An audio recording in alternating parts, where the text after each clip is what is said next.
안녕하세요. 이번에는 35페이지의 전차 안에서부터 보도록 하겠습니다.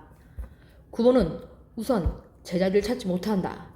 하나 남았던 좌석은 그보다 바로 한 걸음 먼저 차에 오른 젊은 여인에게 점령당했다. 9번은 차장대 가까운 한 구석에 가서서 자기는 대체 이 동대문의 차를 어디까지 타고 가야 되지? 왜? 목적 없으니까. 그냥 탄 거야, 얘는. 그냥 탔어요, 그냥. 그러니까 목적이 없이 전차를 탔어요. 왜 그럼 탄 이유가 뭔데? 외로움과 애달픔을 느끼기가 싫어서. 대체 어느 곳의 행복은 자기를 기다리고 있을 것인가를 생각해 본다. 자, 여러분, 행복이라는 말이 몇 번 등장했는지 기억하세요? 앞부분 볼까요? 이 부분. 자, 여기는 일단은 뭐 행복이 등장하지 않고 두 번째 볼게요. 두 번째. 자, 이 부분에서 드디어 행복이라는 말이 등장하기 시작해요. 어디?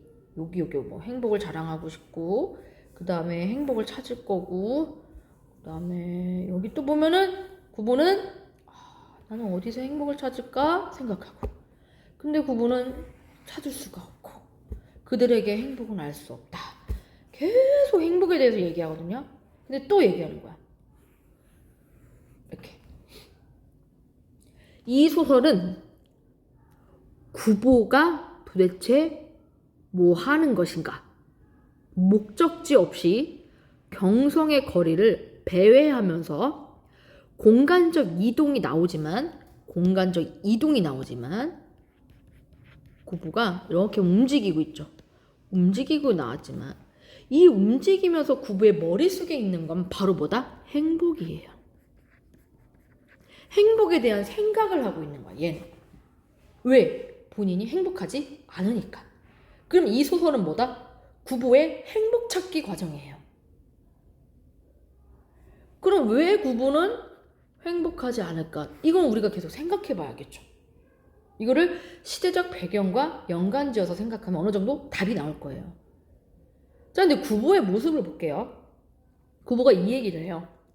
어느 곳의 행복은 자기를 기다리고 있을 것인가? 여러분, 행복이 기다리는 거예요. 찾아야죠. 물론 여기 행복을 찾을까 생각하지만 이 부분, 행복은 자기를 기다리고 있다. 이건 너무 좀 수동적인 거 아닌가요? 자, 행복을 원하지만, 난 행복을 원하지만, 행복을 구하는 데에는 어떤 태도를 가지고 있다? 이거는 좀 소극적이다. 자, 어떤 친구들은 이렇게 얘기할 수 있어요. 선생님.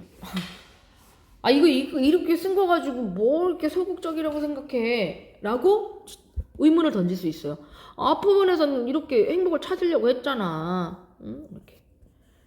자, 요거는 사실은 구보의 이 소설에 여러분이 이 본문을 이렇게 읽으면은 제가 이걸 왜 썼는지 알 거예요. 구보의 전체적인 성격이요. 뒤에서 얘기하겠지만 좀 소심해요, 얘는. 네. 그러니까 너무 생각이 많은 애야, 얘는. 그래서 결정도 못하고 좀 우유부단하고 막 이런 모습이 나오거든요. 그리고 이거를 전체적인 맥락에서 다 읽고 보면 구보는 행복 찾기에 있어서 그냥 적극적으로 뭔가를 하지는 않아요. 오케이? 예를 들면 여러분 생각해 보세요. 행복 찾으려면 어떻게 해야 돼요? 그냥 목적지 없이 쏘다녀요? 목적지 없이 쏘다녀요? 구보가? 이런 목적지 없이 쏘다니면은 막 행복이 찾아져요? 아니에요. 내가 행복하지 않은 이유를 찾고, 뭐 내가 행복하지 않은 이유가 성적 때문이야. 그럼 어떻게 해? 공부하는 거잖아. 이게 적극적인 거잖아.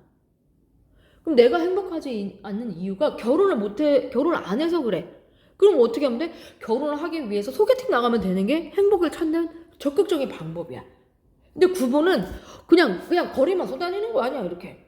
여기 갔다, 저기 갔다, 막 이렇게 다른 사람 그냥 바라보고 쟤는 행복할까? 쟤는 이런 면에서 행복할 거야. 뭐 이런 것만 하고 있는 거야.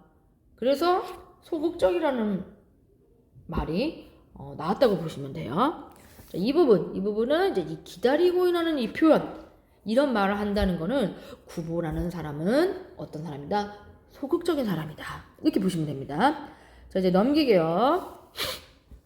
이제 2차는 동대문을 돌아 경성 운동장 앞으로 해서 구보는 차장대, 운전대를 향한 안으로 파란 용을 받쳐낸 창을 본다. 전차과에서는 그곳에 뉴스를 게시한다. 자, 요거는 구보가 어떤 행동을 하는지 이제 묘사를 한 거예요. 자, 이 글은요, 3인칭 시점이죠. 나는이 안 나왔어요. 3인칭 시점인데 이 구보라는 인물을 좀 이렇게 관찰을 하고 있어요. 근데 관찰만 하는 게 아니고 구보의 심리도 같이 드러내고 있으니까 전지적 작가 시점이에요. 자, 이 시점 문제는 제가 다시 언급할 겁니다. 이 시점이 되게 중요해요. 전차과에서는 그곳에 뉴스를 게시한다. 그러나 사람들이 요사이 축구도 야구도 하자는 모양이었다. 장충당으로, 청량리로, 성북동으로 지금 전차 이동 노선이죠. 이렇게 가고 있는 거예요. 그러나 요사이 구보는 교회를 즐기지 않는다. 그곳에는 하여튼 자연이 있었고 한적이 있었다. 오? 구보는 교회를 즐기지 않는데 요사이야. 그러면 예전에는 어땠다? 예전에는 즐겼었나 봐. 좀 달라졌죠? 그리고 고독조차 그곳에는 준비되어 있었다. 요사이 구보는 고독을 두려워한다. 짜자자자자자자자자. 요사이 교회를 즐기지 않는 이유는 뭐 때문이다? 고독을 두려워해서. 그래서 교회를 즐기지 않는 거예요. 일찍이 그는 고독을 사랑한 일이 있었다. 그래서 예전에는 교회를 즐겼던 모양이에요. 이렇게. 그러나 고독을 사랑한다는 것은 그의 심경의 바른 표현은 못 될 거다. 고독을 사랑한 일이 있는데 그거 사실 올바른 표현은 아니야. 그는 결코 고독을 사랑하지 않았는지도 모른다. 고독을 사랑하는 일이 있었어. 그래서 교회를 갔거든. 근데 고독을 사랑한다는 건 옳은 표현이 아니야. 그 사람 고독 사랑 안 할 거야. 안 했을 거야. 아니 도리어 그는 그것을 그지없이 무서워하였는지도 모른다. 그러나 그는 고독과 힘을 겨루어. 자, 고독을 무서워해. 그러면 생각해 볼게. 요사이 교회를 즐기지 않는다는 건 예전에는 교회를 갔다는 거야. 그럼 교회를 가서 뭐해? 고독을 즐겼어. 근데 얘는 이 서술자가 뭐라고 했냐면 고독을 사랑하지 않았을 것 같아. 그리고 무서워했을 것 같아. 그러면 왜 구부는 교회를 즐겼을까? 왜 교회를 엔조이라고 해야 돼? 몰라요? 즐겼을까? 여기 보세요. 그러나 그는 고독과 힘을 겨루어 결코 그것을 이겨내지 못하였다. 그런 때 구부는 차라리 고독에게 몸을 떠맡겨버리고 그리고 스스로 자기는 고독을 사랑하고 있는 것이다 라고 꾸며왔었는지도 모른 일이다. 자기 이완. 사실 혼자 있는 건 너무 싫은데 그냥 사랑한다고 하는 거야. 자기를 조금 미안해주고 자기 합리화. 뭐 이런 거라고 보면 돼요. 자, 표 찍읍쇼. 차장이 그의 앞으로 왔다. 여러분 여기 보면은 사실은 여기는 큰 따옴표로 돼야 되거든요. 근데 이 글에는 큰 따옴표, 작은 따옴표가 일절 없어요. 그러니까 인물의 대화라든가 어떤 인물의 어떤 생각이죠. 요거 생각. 요게 서술 안에 포함되어 있어요. 그래서 대화는 보통 이렇게 큰 따옴표, 생각은 작은 따옴표로 표현이 되는데 여기에 서술 안에 그냥 혼재되어 있어요. 따로 표시 없이. 따로 표시가 없이 일어나요. 이게 또 서술상의 특징일 수 있죠. 대화나 생각이 따로 구별되지 않는다. 그러니까 대화나 생각이 분명히 있어요. 있는데 그거를 따로 표시하지 않는다. 이렇게 보시면 돼요. 구보는 단장을 맨팔에 걸고 지팡이 맨팔에 걸었어요. 바지 주머니에 손을 넣었다. 그러나 그가 그 속에 5잎의 동전을 골라내었을 때 차는 종묘 앞에 서고 그리고 차장은 제자리로 돌아갔다. 구보는 눈을 떨어뜨려 손바닥 위에 5잎 동전을 본다. 그것들은 공교롭게도 모두가 뒤집혀 있었다. 대정 12년, 11년, 11년, 8년, 12년, 대정 54년. 자, 이 대정이 뭐냐면 다이쇼 일본 연호예요. 요거를 이제 한자식으로 읽은 건데요.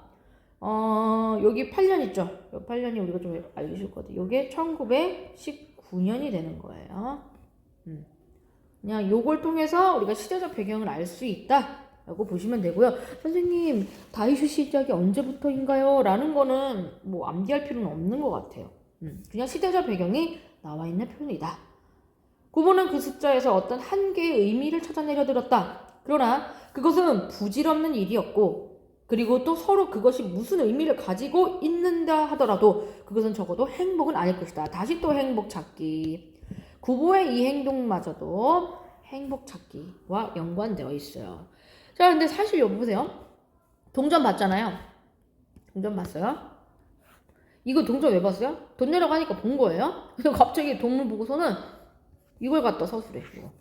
이거 사실 서사 전개에서 없어도 되는 부분이거든요. 이게 뭐랄까, 우리가 소설이라는 건 A라는 사건이 B 사건에 영향을 줘서 이게 일어나는 어떤 계기, 뭐 이런 식으로 작동을 하잖아요. 그쵸? 근데 이 부분은 서사 전개상 없어도 무관한 부분이에요. 그러면 왜 실현했는가? 구분은 동전을 보면서 어떠한 의미를 찾아내려고 했을까? 라고 했을 때 뭘 찾아내려고 하는 거야? 여러분 동전에 이렇게 보면 연도 있잖아요. 1985년 이렇게. 이거 제가 태어난 시기가 아니네요. 자, 이렇게 1990년 이렇게. 90년에 무슨 일이 있었지? 하는 거야. 그때 나 어디 소풍 갔었는데 너무 재밌었어. 이렇게. 그치? 2002년. 이렇게 막, 그때 월드컵 있었는데, 광화문광장에서 응원하는데 진짜 기가 막혔어. 이런 거 하는 거야.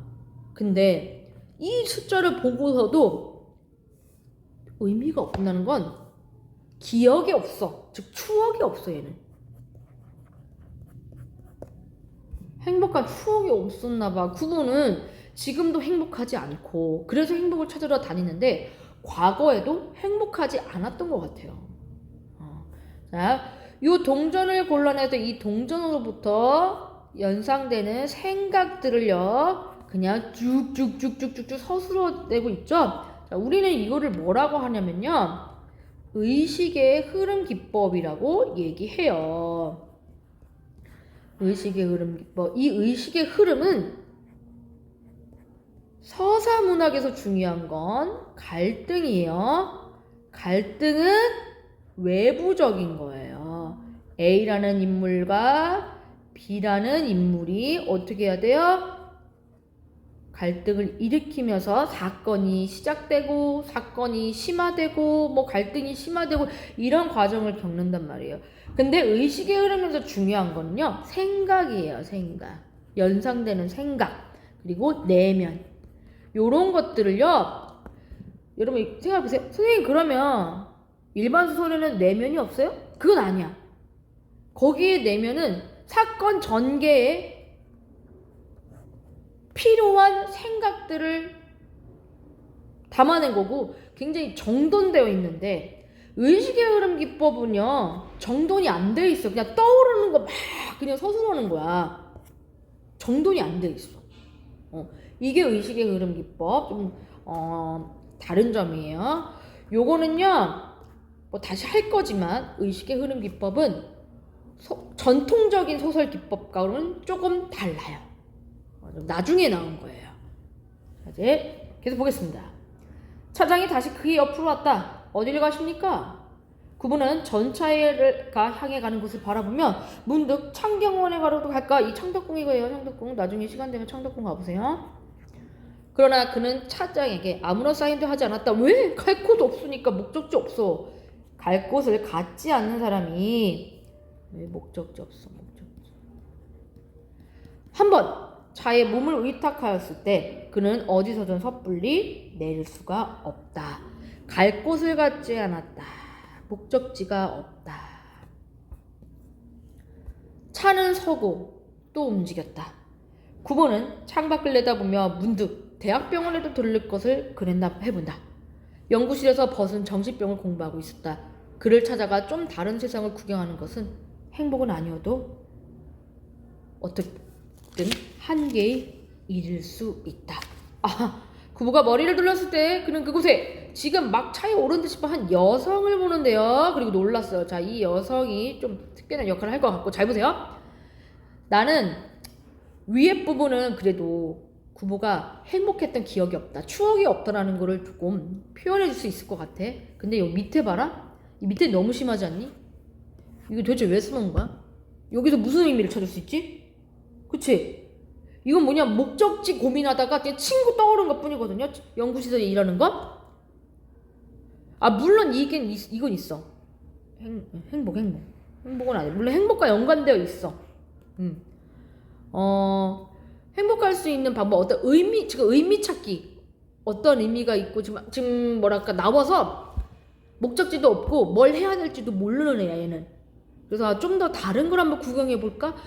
아, 그래. 그 연장선으로 넓게 보면 구보의 행복 찾기, 구보가 뭔가 할 일을 찾는 과정, 이라고 보면 써도 괜찮아. 근데 이것 역시 없어진다고. 1순위로 없어져도 아무 상관없어요.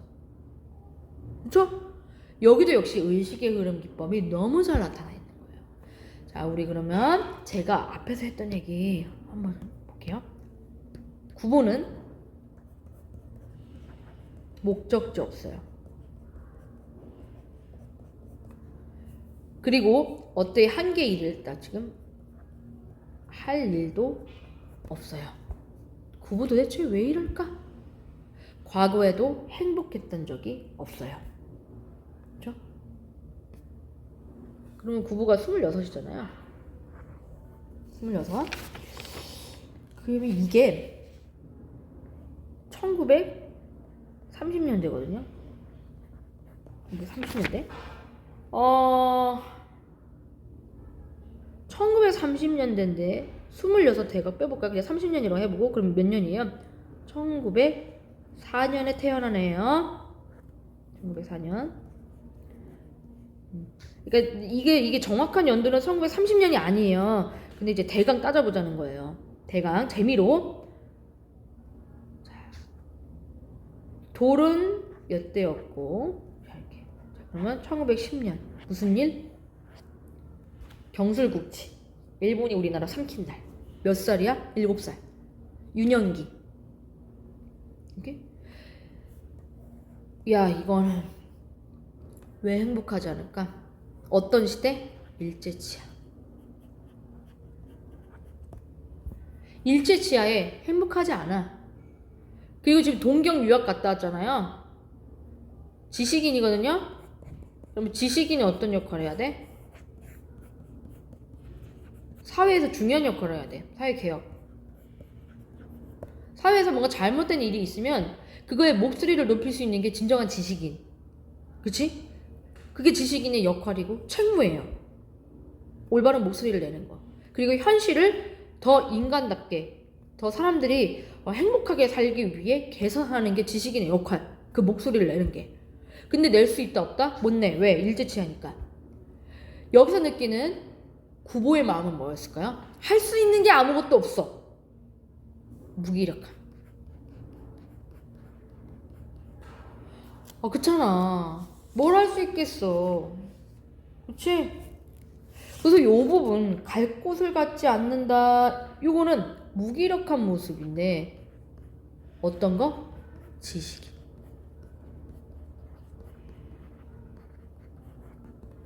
무기력한 지식인. 방향을 상실한 거야. 나 대체 어떻게 살아야 되지? 나 지식인인데? 이렇게. 그래서 얘가 행복하지 않는 이유는 뭐와 연관되어 있어요? 시대적 배경과 연관지으면 답이 나와요. 그죠? 네, 행복하지 않는 이유. 자, 이제 넘깁시다. 집에 돌아가 어머니에게 오늘 전차에서 그 색시를 만났죠? 하면 어머니는 응답 방색을 하고, 그리고 그래서 여기는 또 특별하게 이렇게 표시를 했네요. 이렇게. 뒤를 캐어 물을 게다. 그가 만약 오직 그뿐이라고도 말한다면 어머니는 실망하고 그를 주변말이 없다고 책망할지도 모른다. 그러나 누가 그 일을 알고 아이고 당신 아들 참 이게 뭐랄까 좀 쫄보네 이렇게 한다면 어머니는 내 아들은 원체 얌전해서 그렇게 변호할 것이다. 저 이거 그냥 이런 거야. 엄마한테 가가지고 엄마 나 그 섹시 만났어 그때. 아 그래 그래 어떻게 했어? 아, 그렇다고. 아 뭐야 말이라도 걸어보지 뭐 한 거야. 아 너는 어떻게 그렇게 주변머리가 없냐? 근데 그걸 누가 들었어. 아이고 그 참 당신 아들 참 좀 용기 좀 내서 말을 해보지 왜 이렇게 쫄보야? 그러면 이제 엄마는 남이 욕하는 거 싫어. 내가 욕하는 건 괜찮아도 남한테 욕먹는 거 싫어. 내 아들 욕하는 건. 아, 원체 얌전해서 이렇다는 거야. 이런 거예요. 부모는 여자와 시선이 마주칠까 검파여서 얼토당토하는 것을 보며 저 여자는 내가 여기 있는 것을 보았을까 하고 생각한다. 자, 소심하죠.